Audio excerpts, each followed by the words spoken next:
მოგესალმებით FM 105.9-ზე, მივესალმები რადიო იმედის მსმენელს, ასევე მაყურებელსაც, რომელიც თვალყურს გვადევნებს რადიო იმედის Facebook გვერდის საშუალებით, ასევე პორტალებზე My Video-ში, იმედი.წერტილიჯი და მაგთის IPTV 53 არხზე. რაც შეეხება დღევანდელი ჩემი გადაცემის თემას, ის სრულიად პასუხობს გადაცემის სახელწოდებას, გემრიელ რეკომენდაციებს, იმიტომ რომ დღეს მთლიანად რეკომენდაციების გაზიარებას დაეთმობა დღევანდელი გადაცემა, იმისთვის რომ თქვენ სახლში დაბრუნდეთ უფრო ხარისხიანი პროდუქტებით და უფრო გემრიელი კერძები მოამზადოთ. რაც შეეხება დღევანდელი ჩემი გადაცემის სტუმარს, სურსათის ეროვნული სააგენტოს სურსათით ვაჭრობისა და საზოგადოებრივი კვების სამმართველოს უფროსი მაკა მაისურაძეა სტუმარი. მოგესალმებით მაკა, მადლობა იმისთვის რომ გამონახეთ დრო და რეკომენდაციებს გაუზიარებთ ჩემს მსმენელს. მოგესალმებით. სანამ კითხვით გადმოვალ, მანამდე მე მინდა ერთგვარი გულის ტკივილით აღვნიშნო და დავიწყო და თქვენც ალბათ დამეთანხმებით და ჩვენი მსმენელიც, რომ საქართველოში არ არის ეტიკეტის კითხვის კულტურა.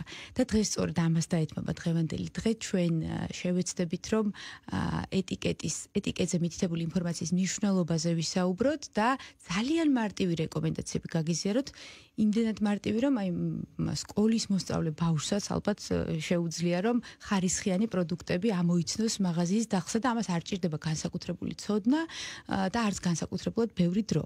რატომ არ არის ეს კულტურა? მე ამასთან დაკავშირებით ჩემი სუბიექტური მოსაზრება მაქვს და ვიტყვი მაინც ვფიქრობ რომ ერთი არის გამსაზღვრელი ფასი სამწუხაროდ ადამიანები მომხმარებელი ძირითადად ირჩევს ისეთ პროდუქტს რომელიც მისთვის არის ხელმისაწვდომი და ფასი არის ხოლმე გადამწყვეტი და არა მაგალითად ის ინფორმაცია რომელიც არის მითითებული ეტიკეტზე, ასევე უნდობლობა, ანუ ძალიან ხშირად მსმენია მაგალითად ჩემი მეგობრებისგან, ნაცნობებისგან, რომ რა აზრი აქვს წაკითხვას, რასაც უნდა მწარმოებელი იმას მიუთითებს და საიდან გავიგებ მე სიმართლეს და მაინც ტყუილად რო უნდა დავკარგო. ასევე წვრილი შრიფტიც არის მეორე მხარეს განსაკუთრებით და ვერ ხედავენ და ამასთან დაკავშირებით მე ჩემი მეთოდი მაქვს, იმიტომ რომ მეც ვერ ვხედავ წვრილი შრიფტით დატანილ ინფორმაციას ვერ ვკითხულობ და ამას გადაცემის სრულობის მანძილზე აუცილებლად გაგიზიარებთ, როგორ უნდა წაიკითხოთ მარტივად და ასევე არის არცოდნაც, ანუ არ იციან რომ წაიკითხონ რა რომელი ინფორმაცია არის ხარისხის გამსაზღვრელი. პირველ რიგში მე მინდა ჩვენს მსმენელს განუმარტოთ, რამდენად მნიშვნელოვანია ეტიკეტზე მითითებული ინფორმაციის გათვალისწინება და სწორად კითხვაც. მოგესალმებით კიდევ ერთხელ, მივესალმები რადიო მსმენელებს. ძალიან მოხარული ვარ, რომ ამ თემაზე სასაუბროთ მომიწვიეთ სტუდიაში. როგორც თქვენ აღნიშნეთ, ძალიან მნიშვნელოვანია სურსათის შესახებ ინფორმაციის გაგება, ინფორმაციის მიღება, ადამიანის უფლებების, ჯანმრთელობის დაცვის მიზნით პირველ რიგში მნიშვნელოვანია, რომ მომხმარებელს გააჩნდეს საკმარისი ინფორმაცია სურსათის შესახებ, რათა შეძლოს მისთვის სასურველი სურსათის არჩევა. ერთმანეთის მსგავსი სხვადასხვა პროდუქტის შედარება. შეაფასოს არა მხოლოდ სურსათის ხარისხი, არამედ მისი შემადგენლობაც. ფასიც, რა თქმა უნდა, გადამწყვეტია, თუმცა ყველაფერი ეს სურსათის შესახებ ნებისმიერი ინფორმაცია არის ეტიკეტზე განთავსებული. სწორედ ამიტომ არის მნიშვნელოვანი ეტიკეტის შესახებ, ეტიკეტზე განსათავსებელი სავალდებულო ინფორმაციის მონაცემების შესახებ მომხმარებელს გააჩნდეს სრულყოფილი ინფორმაცია. ბევრმა ალბათ არ იცის, რომ ქვეყანაში მოქმედებს რიგი საკანონმდებლო აქტებისა, რომელიც ადგენს მოთხოვნებს სურსათის შესახებ, ინფორმაციის განთავსების შესახებ. რა მოთხოვნებია ეს? ამაზე გადაცემის მსვლელობის დროს ეტაპობრივად მოვახსენებ ჩვენს. დიახ, აუცილებლად მე უნდობლობა ვახსენე და ალბათ ყველაზე საინტერესო არის არსებობს თუ არა კანონი, რომელიც არეგულირებს და რომელიც ამოწმებს შესაბამისობას რა არის მითითებული კონკრეტულ პროდუქტზე და შეესაბამება თუ არა მითითებული ინფორმაცია შიგთავს და ასე შემდეგ და თუ მოწმდება აი დარღვევებიც ალბათ საინტერესოა რა სიხშირით გვხვდება დარღვევები. დიახ, როგორც უკვე მოგახსენეთ, ქვეყანაში მოქმედებს ტექნიკური რეგლამენტი, ეს გახლავთ მომხმარებლისთვის სურსათის შესახებ ინფორმაციის მიწოდების ტექნიკური რეგლამენტი. გარდა ამ ტექნიკური რეგლამენტისა, არის რიგი საკანონმდებლო აქტებისა, რომელიც კონკრეტული სახეობის სურსათის შესახებ ინფორმაციას ადგენს. მომხმარებელს რა ტიპის ინფორმაცია უნდა მიეწოდოს, მაგალითად, რძისა და რძის ნაწარმის შესახებ ტექნიკური რეგლამენტი არსებობს, თაფლის შესახებ ტექნიკური რეგლამენტი, ხილის და ასე შემდეგ, ფქვილის, ხორბლის. ეს ტექნიკური რეგლამენტები თითოეული პროდუქტისთვის ადგენს იმ სავალდებულო მოთხოვნებს, რაც ეტიკეტზე უნდა იყოს განთავსებული. სურსათის ეროვნული სააგენტოს ინსპექტორები ამ კანონმდებლობით დადგენილ მოთხოვნებთან შესაბამისობის დადგენის მიზნით ყოველდღიურ რეჟიმში მთელი საქართველოს მასშტაბით ახორციელებენ სახელმწიფო კონტროლს, როგორც სურსათის მწარმოებლებთან, ასევე საცალო ვაჭრობის პუნქტში, მარკეტში, სარეალიზაციო ობიექტებში. დარღვევები ფიქსირდება, ეს ალბათ ყველაზე უფრო საინტერესოა. დარღვევები, რა თქმა უნდა, არის, თუმცა სტატისტიკურ მონაცემებს მოგახსენებთ და თავად მიხვდებით, რომ არც თუ ისე მასშტაბს ალბათ დარღვევების. დიახ, მასშტაბზე მოგახსენებთ, მაგალითად 2024 წლის დასაწყისიდან დღემდე დაახლოებით 5000-მდე სახელმწიფო კონტროლი არის განხორციელებული, მე ვგულისხმობ ეტიკეტირების შესაბამისობასთან დადგენის მიზნით, ეს არის დოკუმენტური შემოწმება და სურსათის ნიმუშების აღება ლაბორატორიული კვლევის მიზნით და დაახლოებით 5000 სახელმწიფო კონტროლის შედეგად გამოვლენილია 500 დარღვევა. ანუ 500 სამართალ დარღვევა, ეტიკეტირების წესის დარღვევა. 10% ალბათ. დიახ. დარღვევები ძირითადად მოდის სურსათის შესახებ ინფორმაციის განთავსების ზოგად მოთხოვნებზე, რომ ქართულენოვანი ეტიკეტი იქონა, დიახ, სხვადასხვა კომპონენტის, სავალდებულო კომპონენტის არ დატანა, მაგალითად, როგორიც არის სურსათის წონა, ნეტო წონა. და თუ არაწერი არ არის მითითებული, ეს უკვე დარღვევად ითვლება. რა თქმა უნდა, შესაძლებელი აღმოჩენილია დარღვევები, მაგალითად, მის შემადგენლობასთან. ეს ალბათ ყველაზე უფრო მეტად აინტერესებს ჩვენს მსმენელს. მაგალითისთვის მოგიყვანთ, იყო შემთხვევები, როდესაც ბიზნეს ოპერატორს ეწერა კარაქის შემადგენლობაზე მისი ცხიმიანობის პროცენტული რაოდენობა და ლაბორატორიული კვლევით დადგინდა ცდომილება შედარებით. ანუ მაგალითად იყო 82%, ასე იყო მითითებული და 70 იყო ალბათ ცხოველური ცხიმი. იყო მცირე რაოდენობა ესეთი ეს უკვე უფრო რთული დარღვევა ალბათ, ვიდრე მაგალითად წონის არ მიცითება. ამ შემთხვევაშიც მნიშვნელოვანი არის ის, რომ მომხმარებელი არ იყოს შეცდომაში შეყვანილი. ბიზნეს ოპერატორის მიერ ეტიკეტზე განთავსებული ინფორმაცია რომ იყოს ზუსტი, არ იყოს მომხმარებელი შეცდომაში შეყვანილი.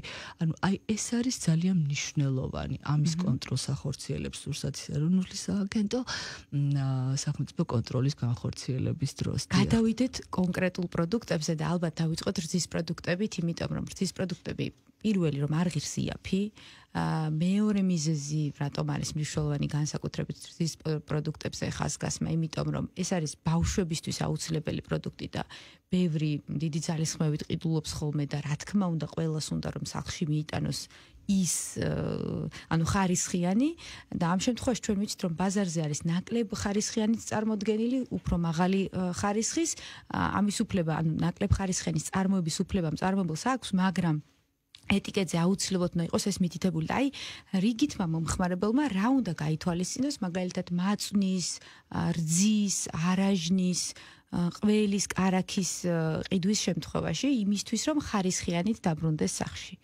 დიახ, მნიშვნელოვანია გავავლოთ ხაზი ხარისხსა და უნებლობას შორის.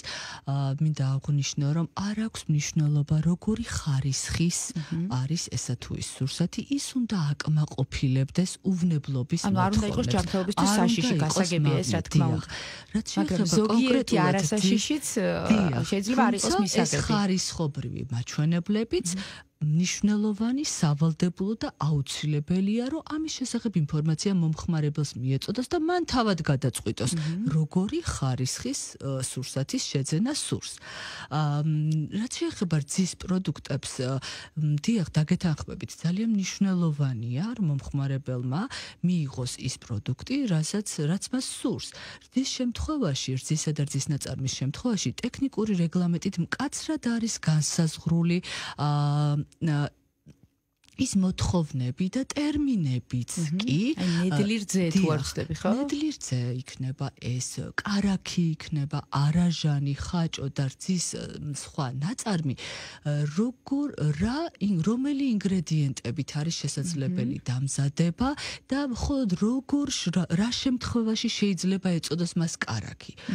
სალსახად ხაზგასმით უნდა აღინიშნოს, რომ რძისა და რძის ნაწარმი არავითარ შემთხვევაში არ უნდა შეიცავდეს მცენარეული წარმოშობის ხიმებს იმისათვის, რომ მას დაეწეროს კარაქი, არაჟანი, მაწონი, ხაჭო და ასე შემდეგ. ტექნიკურ რეგლამენტით არის განსაზღვრული ეს ყველაფერი. გარდა ამისა, ეტიკეტზე, რძის და რძის ნაწარმის ეტიკეტზე ხედვის ძირითად არეალში სურსათის დასახელებასთან ერთად მნიშვნელოვანია, რომ მკაფიოდ იკითხება დამზადებულია ნედლი რძისგან. ანუ წინა ფასადზე თვალსაჩინო ადგილას ნედლი რძისგან, როდესაც არის მითითებული, ეს ნიშნავს იმას, რომ არ არის აღდგენილი ფხვნილისგან, ხო, ამას? დიახ, ნედლი რძე შეიძლება იყოს აღდგენილი რძისგანაც, მაგრამ ნედლი რძისგან რომ არის დამზადებული, ეს არის მნიშვნელოვანი, რომ დასახელებასთან ერთად იყოს მითითებული. ასევე მითითებული უნდა იყოს იმ ცხოველის დასახელება, რომლისგანაც არის მიღებული ეს რძე. საქონლის, თუმცა აქ გამოიხსნა ძროხის გარდა სხვა, მაგალითად თხის ძროხის შემთხვევაში ძროხის მითითება აუცილებელი არ არის. დიახ. ეს არ ვიცოდი. და ასევე რძის ნაწარმის თერმულად დამუშავების მეთოდი უნდა იყოს მითითებული. ულტრაპასტერიზებულია თუ პასტერიზებული ნაღების წერილი და ასე შემდეგ. ეს არის სავალდებულო. ანუ კიდევ ერთხელ რომ განვუმარტოთ ჩვენს მსმენელს, თუ თქვენ მაგალითად შედიხართ მაღაზიაში და გსურთ არაჟნის შეძენა, თავარი რეკომენდაცია არის, პირველი რეკომენდაცია უბრალოდ არის, რომ მოძებნოთ შეფუთვაზე სიტყვა არაჟანი. იმიტომ რომ თუ ის არის რაღაცა განსხვავებული შემადგენლობის, რომელსაც არ უნდა იყოს არაჟანი დამზადებული, მაგალითად არის არაცხოველური წარმოშობის ცხიმები და ცილები, მაშინ წარმოებელს არ აქვს უფლება, რომ ამ პროდუქტს დააწეროს არაჟანი. ანუ ასეთი პროდუქტის წარმოების უფლება აქვს, უბრალოდ მას არაჟანი ვერ ეწერება. ამიტომ თქვენ ალბათ გაიხსენებთ, როდესაც მაღაზიაში შედიხართ, აი არაჟანისაც არის ხოლმე სხვადასხვა ბრენდის და წარმოების განთავსებული. იქ შეიძლება შეგხვდეთ სხვადასხვა დასახელების პროდუქტი, არ მინდა ახლა რომ დავასახელო, რა თქმა უნდა, მაგრამ და თქვენ მას შეიძლება ყიდულობთ როგორც არაჟანს, მაგრამ სიტყვა არაჟანი თუ არ აწერია, ეს არაჟანი არ არის. ეს არ ნიშნავს, რომ ეს პროდუქტი გავნებთ ან რაღაც ჯანმრთელობას დაგიზიანებთ, მაგრამ ეს ვერ ჩაითვლება მაღალი ხარისხის პროდუქტად და ასეთი პროდუქტი, ბავშვისთვის მაგალითად თუ იმიტომ ყიდულობთ, რომ ჯანმრთელობას შეუწყოთ ხელი, ეს რძე იქნება, მაწონი თუ არაჟანი, რა თქმა უნდა, ამ სიტყვებს მნიშვნელობა აქვს. თუ უბრალოდ ყიდულობთ გემოვნური თვალსაზრისით, რა თქმა უნდა, ასეთ პროდუქტის შეძენა შეგიძლიათ, მაგრამ მისგან განსაკუთრებულ სარგებელს არ უნდა ელოდოთ. ეს სხვათა შორის არა მხოლოდ რძის პროდუქტებს ეხება სხვა პროდუქტებსაც, მაგალითად ვანილის შემთხვევაში ვანილი ვიყიდებ. ვანილი ძალიან ძვირადღირებული პროდუქტია და იშვიათად თუ ნახავთ სადმე. ეს არის ვანილინი, რომელიც ნავთობპროდუქტების გადამუშავების შედეგად მიღებული პროდუქტია. ის პროდუქტი არის არომატული, გემოთი და სუნით მიმსგავსებული, მაგრამ ვანილი არის მცენარეული წარმოშობის პროდუქტი. ორქიდეის ყვავილისგან მზადდება და მისი დამზადების ტექნოლოგია ურთულესი პროცესია და სწორედ ამით არის განპირობებული მისი მაღალი ფასი და ამიტომ ჩვენ რასაც ვყიდულობთ მაღაზიაში, ის არის არა ვანილი, არამედ ვანილინი და თუ კარგად დავაკვირდებით წარწერას, წარმოებელი არ გვატყუებს, უბრალოდ ჩვენ მისი კითხვა სწორად არ ვიცით. წვენთან დაკავშირებით ეს იგივე წვენიც როცა აწერია პროდუქტს, ის 100%-ით ნატურალური უნდა იყოს. ამიტომ თუ შეფუთვაზე ახატია ფორთოხალი, ვაშლი, ყურძენი და ასე შემდეგ, მაგრამ არ აწერია სიტყვა წვენი, ეს ნიშნავს იმას, რომ ის არ არის 100%-ით ნატურალური. თუ სიტყვა წვენი მოიძებნება, ის არის 100%-ით ნატურალური. ნატურალური. კი ბატონო, ან ბევრ პროდუქტთან დაკავშირებით არის ასე. მე მაინტერესებს შემადგენლობის თანმიმდევრობას თუ აქვს მნიშვნელობა, იმიტომ რომ როგორც ვიცი, პირველი რაც წერია, ის ყველაზე დიდი პროცენტულობით არის წარმოდგენილი პროდუქტში. რატომ გეკითხებით იცით ამას? პური შემთხვევაში არის ხოლმე ჭვავის პური აწერია და გადააბრუნებთ შემადგენლობას და ხორბლის ფქვილი 80% აწერია პირველი და შემდეგ უკვე ანუ ცოტა არის ხოლმე ჭვავის რამ აქვს თუ არა თანმიმდევრობას მნიშვნელობა. დიახ, სწორედ ეს ალბათ მარკეტინგული ხრიკია, თუმცა ტექნიკური რეგლამენტით განსაზღვრულია ინგრედიენტების მითითების, ასე ვთქვათ, ფორმა, ინგრედიენტების რაოდენობის მითითების ფორმა და მინდა გითხრათ, რომ სავალდებულოა ინგრედიენტების, სურსათის წარმოებისას გამოყენებული ინგრედიენტების მითითებისას თანმიმდევრობის დაცვა, კლებადობის მიხედვით, თუმცა რაოდენობის მითითება, ამა თუ იმ ინგრედიენტის რაოდენობის მითითება ყველა შემთხვევაში სავალდებულო არ არის, სავალდებულოა მხოლოდ იმ შემთხვევაში, თუ სურსათის დასახელება მოიცავს იმ ინგრედიენტს, აი რაც თქვენ ახლა წეგან ახსენეთ, ჭვავის პური, აუცილებელია ეს ჭვავი რა რაოდენობით არის ამ პროდუქტში.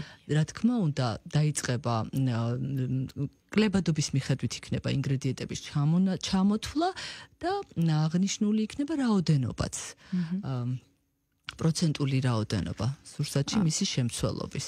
კი ბატონო, გასაგები, ანუ ჩამონათვალის თანმიმდევრობას არსებითი მნიშვნელობა აქვს. ანუ ძეხვის შემთხვევაში მაგალითად კლებადობის მიხედვით პირველი წერია ღორის ხორცი, ეს ნიშნავს იმას, რომ ღორის ხორცი უფრო მეტი რაოდენობით არის მასში, ვიდრე მაგალითად თუ მეორე ადგილზე წერია საქონლის ხორცი, საქონლის ხორცი უფრო ნაკლები რაოდენობით არის. თუ შემდეგ ქათმის და ასე თანმიმდევრობით. რაოდენობის მითითებისას მნიშვნელოვანია, რომ კლებადობის მიხედვით იყოს ჩამონათვალი. გასაგებია.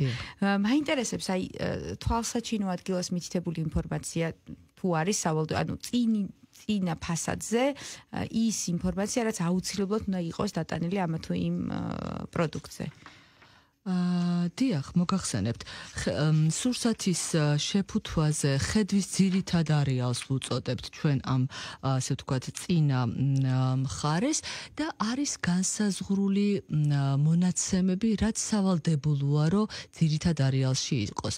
ეს გახლავთ სურსათის დასახელება, წონა და სპირტშემცველობა სპირტიანი სასმელის შემთხვევაში თუ მასში სპირტის შემცველობა 1.2%-ზე მაღალია.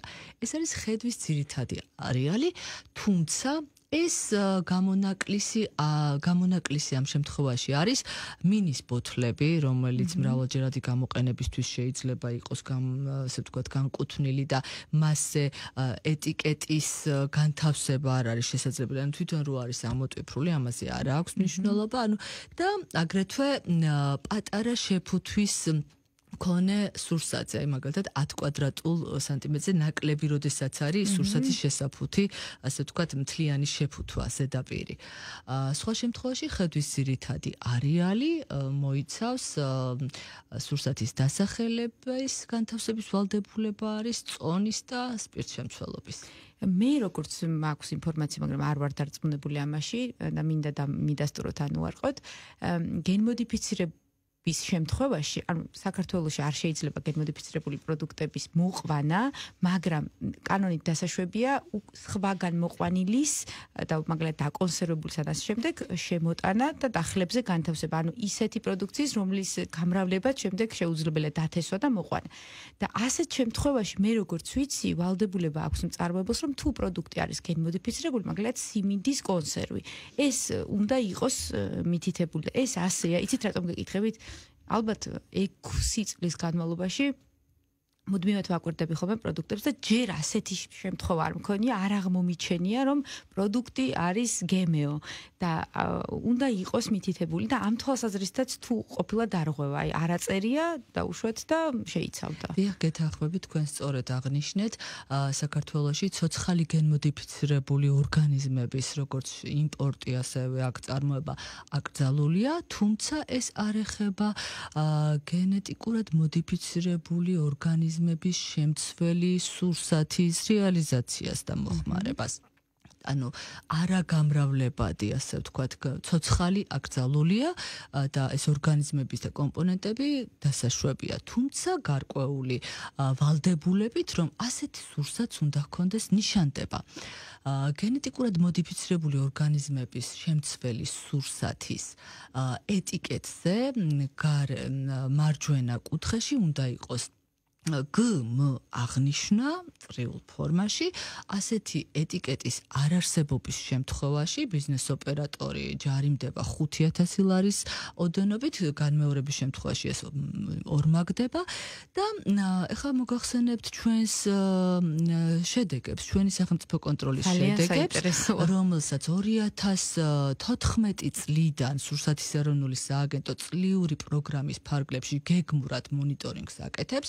მინდა გითხრათ 2014 წელს რაოდენობრივად 100 ნიმუში გამოვიკვლიეთ და ერთი იყო დარღვევა 2015-ში გავაორმაგეთ 200 ნიმუში გამოვიკვლიეთ 2 დარღვევა გქონდა ეტიკეტირების წესის დარღვევა, ანუ სურსათში აღმოჩნდა გენეტიკურად მოდიფიცირებული ორგანიზმი და არ იყო მითითებული და მინდა სასიხარულო ინფორმაცია გითხრათ, რომ 2019 წლიდან ჩვენ დარღვევა არ აღმოგვიჩენია. დღემდე, კი ბატონო, ყოველ წელს ჩვენ სურსათის ნიმუშებს ვიკვლევთ, მასში გენეტიკურად მოდიფიცირებული ორგანიზმების შემცველობაზე და დარღვევა არ აღმოჩენილა, რაც იმას ნიშნავს, რომ ბიზნეს ოპერატორების ინფორმირებულობა არის ამაღლებული, მათი ცნობიერება ამაღლებული არის. ჯარიმებიც ალბათ მუშაობს. ჯარიმებიც თავისთავად და მინდა გითხრათ, რომ ჩვენ ქვეყნის შიგნით საქართველოს ტერიტორიაზე განთავსებული საცალო ვაჭრობის ქსელში და მოხმარებლისთვის ხელმისაწვდომი სურსათის ნიმუშებს ვიკვლევთ, ხოლო საზღვარზე იმპორტისას ამ საქმეს აკეთებს შემოსავლების სამსახურის საბაჟო დეპარტამენტი და მონიტორინგი ხდება გენეტიკურად მოდიფიცირებული ორგანიზმების შემცველობაზე საზღვარზეც. გასაგებია. ერთ-ერთი, რასაც აქცევს მომხმარებელი ყურადღებას ეტიკეტს, ანუ ერთი არის ვადები და ზოგ შემთხვევაში თუ ეს განსაკუთრებით არის ხორც პროდუქტები და რძის პროდუქტები, რატომღაც ქართველი მომხმარებელი ქართულს ამ შემთხვევაში უფრო ენდობა ხოლმე და ხშირად არჩევანს აკეთებს ქართულზე, მაგალითად ქათმის ხორცი ფილე მაქვს მხედველობაში. და არის ასეთი მარკეტინგული ხრიკი, რომ შეფუთვაზე მითითებულია თვალსაჩინო ადგილას ქართული სახელწოდება, ქართული შრიფტი და მომხმარებელს უჩნდება განცდა, რომ ეს პროდუქტი არის ქართული და აკეთებს არჩევანს. სინამდვილეში ამას არანაირი მნიშვნელობა არ აქვს და უნდა გადმოვატრიალოთ შეფუთვა და აუცილებლად იქნება მწარმოებელი ქვეყანა მითითებული მასზე და შეიძლება ეს იყოს ჩინეთი, არ ვიცი, რუსეთი და სხვა ქვეყანა. ეს მე მაინტერესებს იმ შემთხვევაში ვრცელდება ეს კანონი, თუ კი მაგალითად აი ზეთი, მაგალითად დიდი ცისტერნით შემოიტანეს საქართველოში და აქ თუ მოხდა ჩამოსხმა. აი დავუშვათ ზეთი არის უკრაინული, პირობითად ვამბობ, შემოიტანეს საქართველოში და აქ დააფასოვეს. ამ შემთხვევაში ეწერება მწარმოებელი ქვეყანა პროდუქტის უკრაინა თუ საქართველო. დიახ, მოგახსენებთ, მოხმარებლისთვის ინფორმაციის შესახებ მიწოდების ტექნიკური რეგლამენტი მკაფიოდ განსაზღვრავს ამ პუნქტს, რაც შეეხება სურსათის წარმოშობის ქვეყანის ან წარმოშობის ადგილის მითითებას. დადგენილებაში წერია, რომ სურსათის წარმოშობის ქვეყნის ან წარმოშობის ადგილის მითითება სავალდებულოა ღორის, ხვრის, თხის, ფრინველის და მსხვილფეხა საქონლის ხორცისთვის. და მეტი არც ერთი პროდუქტისთვის. ეს არის ცალსახად სავალდებულო, ხოლო სურსათის წარმოშობის ადგილის მითითება სავალდებულოა იმ შემთხვევაშიც, თუ მისმა არ მითითებამ შესაძლოა შეცდომაში შეიყვანოს მომხმარებელი. რაიმე ილუსტრაციით ან დასახელებით, მაგალითისთვის ვიტყვით, შეიძლება იყოს დასახელებაში ქართული ყავა და ამ დროს ეს იყოს მოყვანილი სხვა ქვეყანაში. ამ შემთხვევაში აუცილებელია წარმოშობის ადგილის მითითებაც. რომ მომხმარებელი არ შევიყვანოთ შეცდომაში. იმ შემთხვევაში თუ ქართული სიტყვა ქართული არ ფიგურირებს, მაგრამ ქართულად წერია და ქართული შინაარსის სიტყვა ამ შემთხვევაში ვრცელდება. მე არ მინდა კონკრეტული კომპანია დავასახელო, მაგრამ აი ზეთი იყიდება ერთ-ერთი მაგალითად ქართული წარწერა. მეორე ნაწილი, თქვენი კითხვის მეორე ნაწილი, საქართველოში ჩამოსხმული, დაფასოვებული, მაგრამ სხვა ქვეყანაში წარმოებულ სურსაც რაც შეეხება. ამ შემთხვევაში თუ ეტიკეტზე განთავსებული ინფორმაცია შეცდომაში არ შეიყვანს მომხმარებელს, არ შეუქმნის იმის ილუზიას, რომ ეს არის ქართული საქართველოში წარმოებული მოყვანილი დიახ, ამ შემთხვევაში სავალდებულო არის მხოლოდ იმ ბიზნეს ოპერატორის დასახელების და მითითების დაწერა, ვინც არის პასუხისმგებელი ამ სურსათში. ამ შემთხვევაში საქართველოს კანონმდებლობით განსაზღვრული ბიზნეს ოპერატორი, სადაც მოხდა ამ სურსათის ჩამოსხმა, დაფასოება, შეფუთვა, სარეალიზაციო განთავსება. გასაგებია. ერთგვარი შეჯამება რომ გავაკეთო და საბოლოოდ რეკომენდაციები გავუზიაროთ ჩვენს მსმენელს. მოკლედ, შემდეგი რეკომენდაციები არის გასათვალისწინებელი, როდესაც მაღაზიაში შედიხართ. როცა არჩევთ კონკრეტულ პროდუქტს, აუცილებელია რომ გაითვალისწინოთ რომ იმ პროდუქტის დასახელება იყოს მითითებული ეტიკეტზე, მაგალითად თუ თქვენ ყიდულობთ რძეს, პროდუქტს აუცილებლად უნდა ეწეროს სიტყვა რძე, სხვა შორის ეს ვრცელდება შედედებული რძის შემთხვევაშიც, თუ აწერია რძე, ესე იგი ის არის რძისგან დამზადებული, რა თქმა უნდა, შაქრის შერევით. თუ აწერია სხვა ნებისმიერი სიტყვა, არ უნდა გქონდეს მოლოდინი, რომ მასში რძე იქნება და არც არის, ან თუ გადავატრიალებთ შეფუთვაზე შემადგენლობაში არის კიდეც მითითებული სხვადასხვა ინგრედიენტები, მათ შორის მცენარეული წარმოშობის პროდუქტები, რომელიც წესით რძეში არ უნდა ფიგურირებდეს. ეს ეხება არაჟანს, კარაქს, თუ პროდუქტს აწერია კარაქი, ის აუცილებლად კარაქი უნდა იყოს და მასში არ უნდა იყოს მცენარეული წარმოშობის ცხიმები. სხვა შემთხვევაში მისი გაყიდვა შესაძლებელია, მაგრამ მას უნდა ეწეროს ან მარგარინი, ან სპრედი და ასე შემდეგ. მისი პროცენტული შემადგენლობის მიხედვით. ასევე მნიშვნელოვანი, ვადებს ისედაც აქცევენ ყურადღებას, რა თქმა უნდა, ასევე თუ კი რძის ფხვნილისგან არის დამზადებული პროდუქტი და არანედლი რძისგან, ესეც აუცილებლად უნდა იყოს მითითებული, თუმცა ამით არ მინდა თქვა, რომ რძის ფხვნილი რაღაცა ცუდია ან საშიშია, უბრალოდ მომხმარებელს აქვს უფლება იცოდეს აღდგენილი რძისგან დამზადებულ პროდუქტს ყიდულობს თუ ნედლ რძეს და თვითონ გააკეთოს არჩევანი. ასევე პასტერიზაციაზე და ულტრაპასტერიზაციაზე მინდა ვთქვა, ხშირად უკითხავენ, როგორ შეიძლება რძეს ქონდეს 6 თვევა და მაშინ როცა რძე მალტფუჭებადი პროდუქტია. ულტრაპასტერიზაცია არის ასეთი მეთოდი, 100 გრადუსზე მაღალ ტემპერატურაზე, რაღაცა 3 წამი თუ 5 წამი ზუსტი ტექნოლოგია არ ვიცი, მაგრამ ადუღებენ რძეს, შედეგად ჰერმეტულად მოთავსებულ შეფუთვაში დიახ, ნადგურდება ბაქტერიები და ამის გამო, აი როგორც ჩვენ ზამთრისთვის შესანახებს რომ ამზადებთ ისიც ხარ ფუჭდება. და ამიტომ თუ თქვენ გინდათ მაგალითად მიდიხართ სადღაც არ ვიცი დასასვენებლად და გინდათ რომ რძე მოიმარაგოთ, ულტრაპასტერიზებული უნდა მოძებნოთ ეს სიტყვა და ასეთზე გააკეთოთ არჩევანი.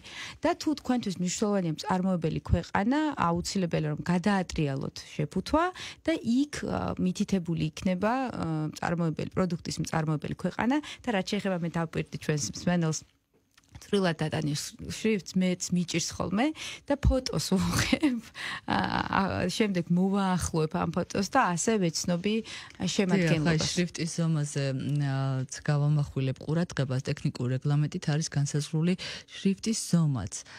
ქართული დამწერლობის ნუსხური დამწერლობის ყველაზე პატარა ასო, აი როგორც არის მაგალითად აი. არ უნდა იყოს 1.2 მილიმეტრზე პატარა ზომის. ანუ ეს განსაზღვრული არის შრიფტის ზომა. მაგრამ ბევრს ამის წაკითხვაც უჭირს, იმიტომ რომ მაინც პატარაა. დაგეთანხმებით, სურსათეროვნული სააგენტოს ინსპექტორები სპეციალური აპარატით ამოწმებენ ამ, ასე ვთქვათ, შრიფტის ზომას და მაქსიმალურად ცდილობენ ბიზნეს ოპერატორებიც, რომ ფეხი აუწყონ ამ ახალ მოთხოვნას, თუმცა ახალი აღარ არის. იმედი მაქვს, რომ ნებისმიერ შემთხვევაში მომხმარებლები გააქტიურდებიან და სავაჭრო ქსელში არასათანადოდ ეტიკეტირებული სურსათის აღმოჩენის შემთხვევაში დარეკავენ ცხელხაზზე, რომელიც არის 1501 სურსათის ეროვნული სააგენტოს თანამშრომლები დიახ მყისიერად შესაბამის ღონისძიებებს გაატარებენ. უდიდესი მადლობა. მე მსმენელს შევახსენებ, რომ ჩემი გაცემის სტუმარი იყო სურსათის ეროვნული სააგენტოს სურსათით ვაჭრობისა და საზოგადოებრივი კვების სამმართველოს უფროსი მაკა მაისურაძე, რომელსაც მადლობას ვუხდი სტუმრობისთვის. მე მომავალ 4 შაბათამდე გემშვიდობებით.